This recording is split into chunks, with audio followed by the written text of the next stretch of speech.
Hello. Secretary Blinken is not the brightest of bulbs at the best of times.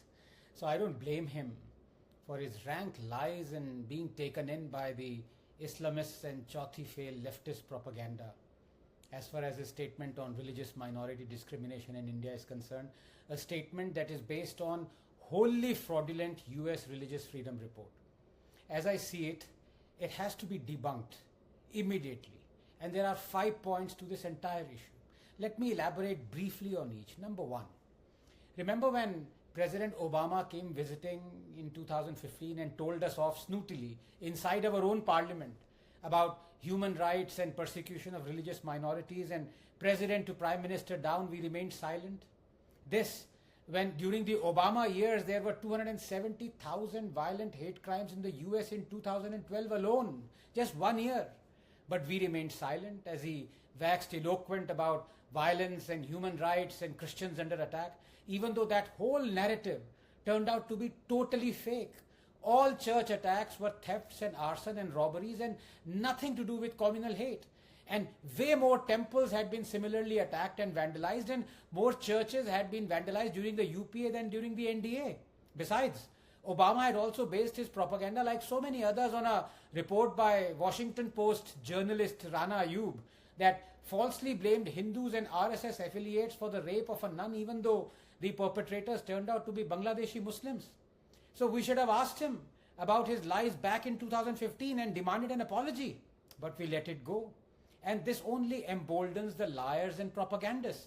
A lesson not given is a lesson not learned. 2. What does the data tell you? Since 2017, there have been more than 210 documented instances of hate crime attacks, lynchings, attempted lynchings by Muslim mob on Hindus, Dalits and non-Dalits, including in Ranchi, where a Muslim mob segregated bus passengers based on their religion before wanting to set it on fire. Remember Bharat Yadav, who was lynched after being called a kafir? In town after town, Hindus are on the run. In Madhopur, Muslim mob assaulted Dalit women as their procession was playing music while passing by a mosque. In Tonk, Muslim mob pelted stones, attacked a Gujjar marriage procession with sharp-edged weapons. In Barabanki, a 45-strong Muslim mob assaulted Hindu religious procession with sticks, injuring 10. In Aligarh, in Merma, in Jharkhand, Muslim mobs disrupted Hindu religious processions at multiple places on Ram Navami, did snow pelting. Muslims lay down in front of Hanuman Jayanti Shobha Yatra to halt it. Forgotten all those hundreds of attacks? Or vandalizing a temple in Delhi while chanting Allahu Akbar and Nara Takbir? Or lynching Gangaram because he dared to file a police complaint while his daughter was abducted? Or going on an arson and murderous rampage in Bangalore over alleged blasphemy by a Dalit? Or breaking Ambedkar statue, running amok with swords, thrashing Dalit families after they objected to a Dalit girl, Sarita, being assaulted by a Muslim? Or nearly lynching a Dalit Jayant Bhati for daring to wear a Pathan suit, threatening to kill him if he wears it again? None of these incidents elicit a response or outrage from the cottage industry of activists and journalists who only highlight incidents where Muslims are the victims. Force-feeding beef, forced conversions, breaking temples, forced chanting of Islamic slogans, persecution and torture of Hindu school children for sporting Hindu religious symbols including bindi and kalava, lynching of Hindus for daring to marry a Muslim. The list is endless. Let me turn the situation around and expose this perfidious line of argument in a second. Let us say that the media only reports hate crime attacks on Hindus by Muslim mobs and carries on the selective reporting for 10 years. Only Muslim mob attack on Hindus. I ask you, what will be your impression about India then? Yes, that only Hindus are being targeted by Muslims here, while the truth is that hate crime attacks are not the exclusive preserve of any one particular religious community. See what I mean? Selectivity seeds propaganda. So when the media ignores hundreds of Hindu victims of Muslim mob hate crimes, no wonder the agenda-driven leaders pick this up. And it is another matter that in this country a Dalit killed by a Muslim is considered a suicide, not murder. But if it was the other way around, it would not only be a murder of the victim but also of democracy. This is how propagandists have twisted the narrative. While Jai Meme is unconditional, Jai Bhim is conditional upon the perpetrator not being a meme. We have seen this play out almost every day since 2014 by these gangrenous selectivists who claim they speak truth to power, but power to them is always Modi, never Didi, never Kejriwal, never Stalin, never Pinarayi Vijayan. Even when hate crimes happen in non-BJP ruled states, then it is not speaking truth to power.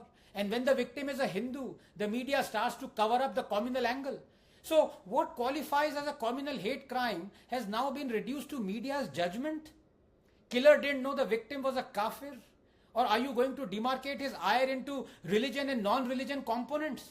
Take the case of Palghar. The ready identification of a saffron-clad sadhu is not enough. What if instead the victim was a skull-cap-wearing, sherwani-clad, bearded Maulana brought out by the UP police and gifted to the lynchers with a BJP minister looking on? Would the media still have maintained it as a non-communal crime? Hell no. You cannot cure these propagandists. They are like the Rakt Beej. Their every drop of blood spawns more of the same. So we know how akhlaq was. But do we know who was Banu or Khitaram Bhil or Savant Rathod or Vidhu Jain or Ayub or Fayuk or Bharat or Farooq? By now Indians have seen through their propaganda, even though Americans may not have, or perhaps they don't want to. 3. Once rebutted on their shameless selectivity, these chauthi-fail Islamists and leftists quickly turn to this new trope of mainstreaming of violence. And here they say the ruling dispensation is mainstreaming violence. But here again, the communal bigotry by politicians that I, by the way, condemn across the board, and when it is done by every politician or leader cutting across party lines. But these fake activists and usual suspects in the media only highlight the cases selectively. They never outrage on the BSP selecting as a candidate a man who offered 51 crores to anyone who beheaded Charlie Hebdo journalists. Or when Mehbooba Mufti selects a rape accused as a candidate or condoles the death of Wani the terrorist. Or when the rape accused bishop is welcomed on the streets of Jalandhar by church officials and believers. Or when the ex-vice president Ansari presents an award to the PFI terror chief. Or when a Congress MLA says he won't work for Dalits as they didn't vote for him. Or when Congress Harish Rawat says those who kill a cow have no right to live in India. Or when an SP legislator slaps a woman entering Haji Ali. Or when Congress legislators demand hanging of Kamlesh Tiwari. Or when Yasin Malik is celebrated by Manmohan Singh. Or when Congress leader Nillai Kannan laments why Modi and Shah have not been killed yet. Or when CM Stalin felicitates the man convicted in Rajiv Gandhi assassination. Or when tens of thousands collect for funerals of terrorists like Yaqub Memem and Burhan Wani. Or when sitting MLA Tahir Hussain leads a mob and says, teach a lesson to these kafirs. Or when sitting legislatures go and pray at the grave of genocidal monster Aurangzeb. Then it is not mainstreaming of violence. मैं करूं तो रास लीला, तुम करो तो character ढीला. In 2013, 5 Dalits were raped every day. Crime rate against Dalits in Kerala is higher than even the national figure according to NCRB. There was a 17% increase in crimes against Dalits under UPA too. So the crime increased, but intolerance did not. Was Manmohan Singh mainstreaming violence? Mainstreaming violence, you say. The essence of Azan, which is, quote, there is no God but Allah, and no one has the right to be worshipped but Allah 4062. Amplified through the loudspeaker 5 times a day, whole year round, near a temple, is not provocative. But celebrating Ram Navami and singing Bhajman Ramcharan Sukhdai one day in a year near a mosque is. Or when Muslim leaders make incendiary Hindu-phobic speeches as we saw during the anti-CA illegal blockades. These leaders and pretend intellectuals allow themselves to become dog whistlers and a part of this magical mystery tour made up of motley crew of religious fanatics, zombies and Modi haters, including the photoshopping extremist hack who cautions Muslims to strategize and stay secular until they obtain majority. A deranged writer who thinks Rafale is an aircraft carrier. A washed up actor who blames Modi for the crimes of Mamata. A bigot stand-up who jokes on Godhra train burning but soils his pajamas when it comes to making fun of his own religion.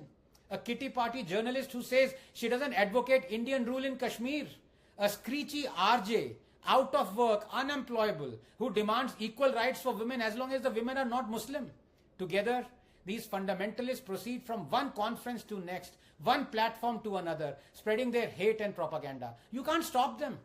That's what they're meant to do. You can only expose them. Mainstreaming violence, this is sure. I wholeheartedly condemn Himanta Biswa Sarna for saying polytheists, i.e. Hindus, are the worst of creatures 98.6.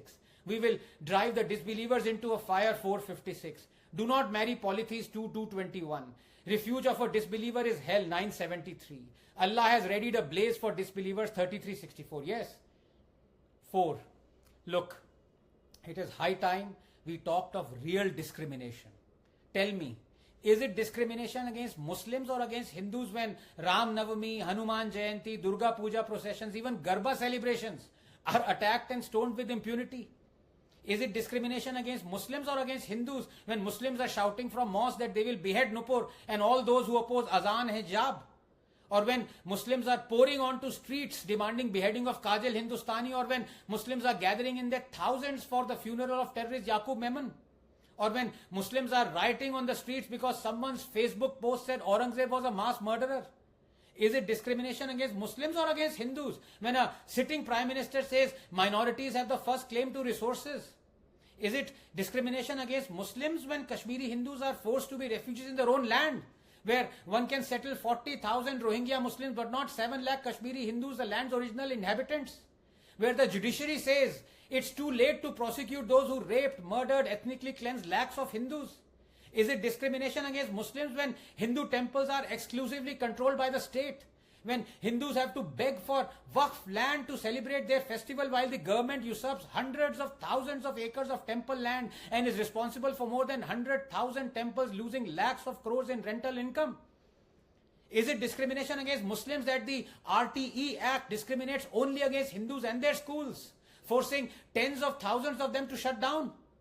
Is it discrimination against Muslims when a law was about to be enacted where only the Hindus would have been held guilty in a communal riot, even if they were in a minority, for example, in Kashmir? Is it discrimination against Muslims? Court judgments and legislative enact purport to reform only Hindu religious practices, but dare not touch practices of other religion. Is it discrimination against Muslims when the Places of Worship Act continues to deny Hindus their legitimate right to correct historical injustices and reclaim thousands of demolished temples? Is it discrimination against Muslims when the Waqf Act gives overarching power to Muslims to declare a 1500-year-old temple to be on Islamic land when Islam is only 1300 years old? So who is the real victim? Who? Finally, 5. When people accuse Modi of not doing anything for minorities and ignoring their plight, honestly, I smirk at their lack of intelligence and logic. अपनी report card check कर लो भाई. चौथी fail नहीं हो, तुम तो तीसरी fail हो. Because the truth is the exact opposite. Fact is, the Congress is a master at deception, while the BJP is a disaster at perception.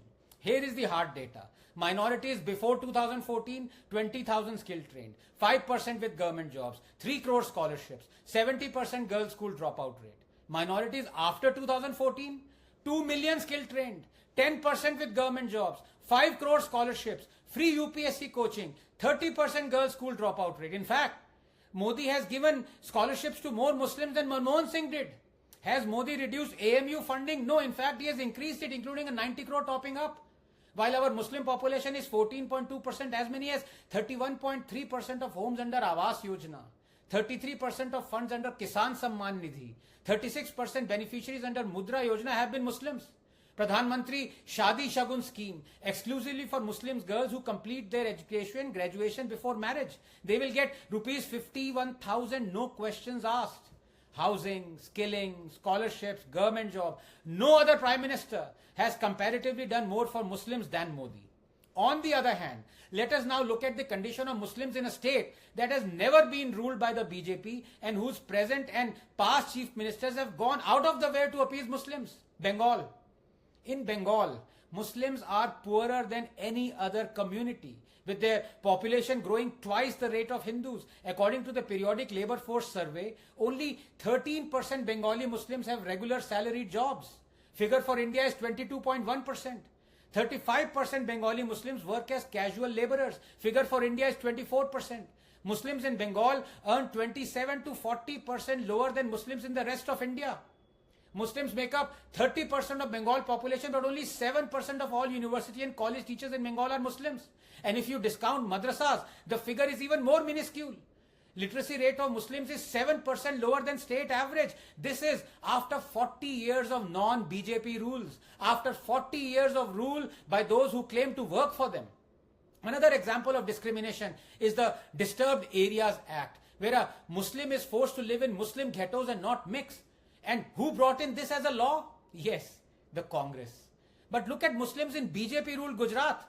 Their rural per capita income is higher than Hindus. They occupy same percentage of higher government posts as their population share. This is from the Satcha report. Their literacy rate is 6% higher than the national average. Muslims need to open their eyes and see Modi as a friend, not an enemy. Problem is, Hindus also need to open their eyes and see that they are being actively discriminated against at all levels. So there you have it. I have now exposed Blinken and these Yanks more than that drunk streaker did himself at Lord's. I hope better sense prevails and he sees the truth. But to do that, he'll have to stop reading New York Times and Washington Post. Would he do that? I doubt it. But then again, maybe he wants to read articles written by Modi in these newspapers. क्या करें बाबू भैया, सभी के घर शीशे के हैं.